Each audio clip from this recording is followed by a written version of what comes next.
கபாலி 2 சர்வதேச வில்லன்களோட மோதும் ரஜினிகாந்த். கபாலியில தாய்வான் மற்றும் மலேசியா நாட்டைச் சேர்ந்த 2 சர்வதேச வில்லன்களோட இணைந்து ரஜினிகாந்த் நடிக்க இருக்கிறதா செய்திகள் வெளியாகி இருக்கு. கபாலி படத்தோட படப்பிடிப்பு இப்போ மும்முரமா நடந்துட்டு இருக்கு. ராதிகா ஆப்தே, தன்ஷிகா, தினேஷ், கலையரசன் மற்றும் பல்வேறு நட்சத்திரங்கள் ரஜினியோட இணைஞ்சு நடிச்சிட்டு இருக்காங்க. சில நாட்களுக்கு முன்னாடி நடிகர் ஜெட்லி இந்த படத்துல ரஜினிக்கு வில்லனா நடிக்கிறாருன்னு தகவல்கள் வெளியாச்சு.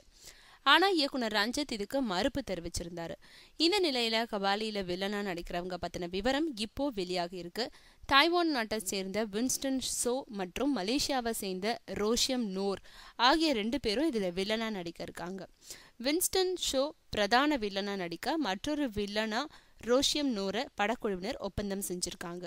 தற்போதைய நிலவரப்படி ரஜினி 2 பேருடையும் மோதும் காட்சிகளை ஈசிஆர்ல வச்சு எடுக்க ரஞ்சித் திட்டமிட்டிருக்காராம்.